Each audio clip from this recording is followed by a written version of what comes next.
প্ৰায় অসমৰ কোচাছমুখীসকলক জনজাতিকৰণৰ দাবী কৰিছে। আমি কোচাছমুখী জনগোষ্ঠী বিভিন্ন জনজাতি সংগঠন আজি 53 বছৰ পাৰ হৈ গ'ল। আজিলৈকে কেন্দ্ৰ ৰাজ্যত থকা প্ৰত্যেকটো দলৰ চৰকাৰে কোচাছমুখীসকলক জনজাতিৰ মৰ্যাদা দিম বুলি তেওঁলোকে প্ৰতাৰণা কৰে।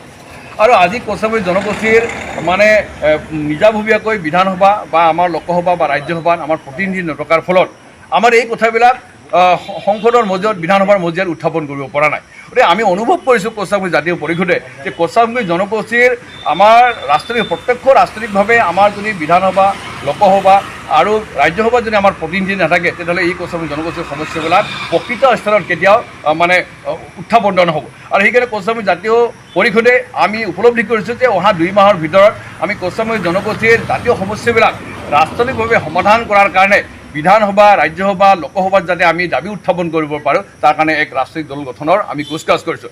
আপোনালোকে দেখিছে যে আজি কোচাছমুখী জনগোষ্ঠীৰ কেইবাটাও অৰাজনৈতিক ছাত্ৰ সংগঠন আজি সেই ছাত্ৰ সংগঠনবিলাকৰ মুখলৈ কোচাছমুখী জনগোষ্ঠী চাই আছে যে এই সংগঠনবিলাকে কোচাছমুখী জনগোষ্ঠীৰ ন্যায্য প্ৰাপ্তিৰ কাৰণে কিবা আন্দোলন কৰিব কিবা আনিব।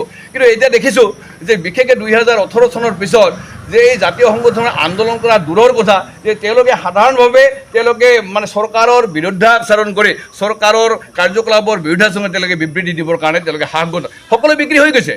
সকলোৱে বিক্ৰী দিছে। আজি আক্ৰাছো বহুত বিভক্ত আজি সন্মিলনী আৰু যিবিলাক সংগঠন সকলোকে নেতাসকলে পকেটত ভৰাই পেলাই এই সংগঠনবিলাকৰ জৰিয়তে তেওঁলোকৰ ব্যক্তিগত স্বাৰ্থ পূৰণ কৰে, ৰাজনৈতিক স্বাৰ্থ নাই। আৰু একেদৰে আজি KSC নামৰ এটা শাসন ব্যৱস্থা আমাক প্ৰৱৰ্তন কৰিছে। সেই KSC নামৰ শাসন ব্যৱস্থাৰ যিসকল কাণ্ডাৰী আজি তেওঁলোকে জাতি জনগোষ্ঠীৰ সামগ্ৰিক বিকাশ আৰু উন্নয়নৰ কাৰণে কি কৰিছে আপোনাসকলে দেখিছে।